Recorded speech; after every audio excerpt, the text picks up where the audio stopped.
કેવા સંત હતા, પ્રગટ હોય અને એને જ્યારે રાજી કરી લે તે જીવનું કામ થઈ જાય.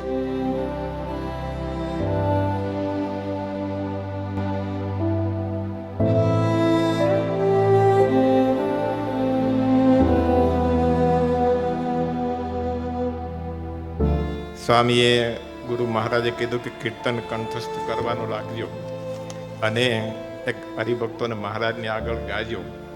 સ્વામી કીધેલું ત્યારથી માંડીને એમને લગભગ 125 ઉપરાંત પદ કીર્તનોના એ કંઠસ્થ હતા.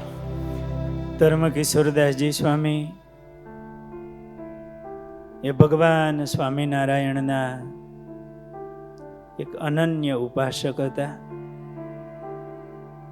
ઘનશ્યામ મહારાજ પાસે બેસીને એમણે ખૂબ કીર્તન ભક્તિ કરી. પ્રગટ ભાવથી એ શ્રીજી મહારાજની સેવા ભક્તિ કરતા ને શ્રીજી મહારાજના લાડીલા એક પવિત્ર સંત પૂજ્ય ગુરુ મહારાજ,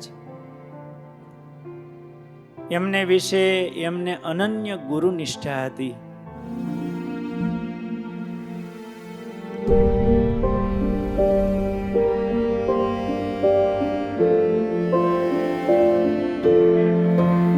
ધર્મકિશોર સ્વામી માટે અહીંથી ઘણું કહેવાયું છે, પણ મારે એના માટે કહેવું હોય તો જેનું જીવન સાદું એનું નામ સાધુ. સહજતાની, સરળતાની એક મૂર્તિ એટલે ધર્મકિશોર સ્વામી. ધામમાં ગયા એ પહેલાં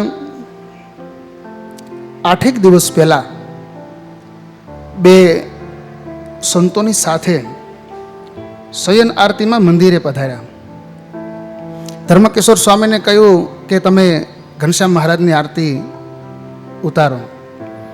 એ આરતી ઉતારીને એટલા પ્રસન્ન થયા, એ પ્રવીણભાઈ કાનાબર બેઠા છે એના સાક્ષી છે, અને એના હૃદયમાંથી એવા ઉદ્ગારો નીકળ્યા કે મારા જીવનમાં મને કોઈ અમૂલ્યમાં અમૂલ્ય ક્ષણ પ્રાપ્ત થઈ હોય તો પહેલી વાર મેં મારા જીવનમાં આ ભૂપેન્દ્ર રોડ મંદિરમાં બિરાજમાન મહાપ્રતાપી ઘનશ્યામ મહારાજની આરતી ઉતારવાનો મને લાભ મળ્યો. આ એમનું ઠાકોરજી પ્રત્યેનું સહજપણું હતું. ધર્મકિશોર સ્વામી આજીવન સેવક થઈને રહ્યા છે અને ઠાકોરજીની એને ખૂબ સંસ્થાની પણ ખૂબ સેવા કરી છે. જેવું સંતોને રાજી કરવાનું તાન, એવું જ તાન હરિભક્તોને રાજી કરવાનું તાન એનામાં હતું. અને ગમે ત્યાં પધરામણી જવું હોય, ગમે તે પ્રસંગે જવું હોય તો એને કોઈને ના પાડી નથી. હાલો તૈયાર જ થઈ જાય તમારે, કારણ કે એને હરિભક્તોનો મહિમા પણ એટલો જ હતો. ત્યારે એવા સંત ગુણિયલ હતા, ભગવાનમાં હેતવાળા હતા અને ગૌ ભક્ત પણ હતા.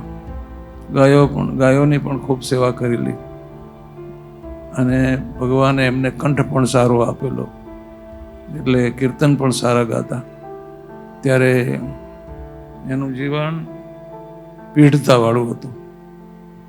ત્યારે ભગવાન સ્વામિનારાયણ એમને પોતાના સમીપે રાખશે અને ધામમાં લઈ ગયા.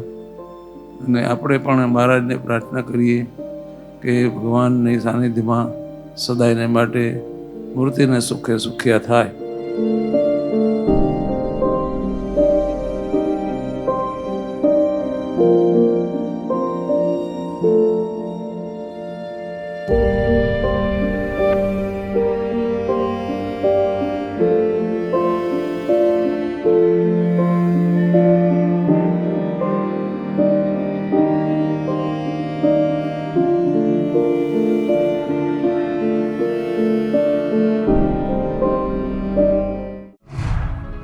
सब्सक्राइब कीजिए राजकोट गुरुकुल चैनल को और बेल आइकन को दबाएं लेटेस्ट वीडियो सबसे पहले देखने के लिए।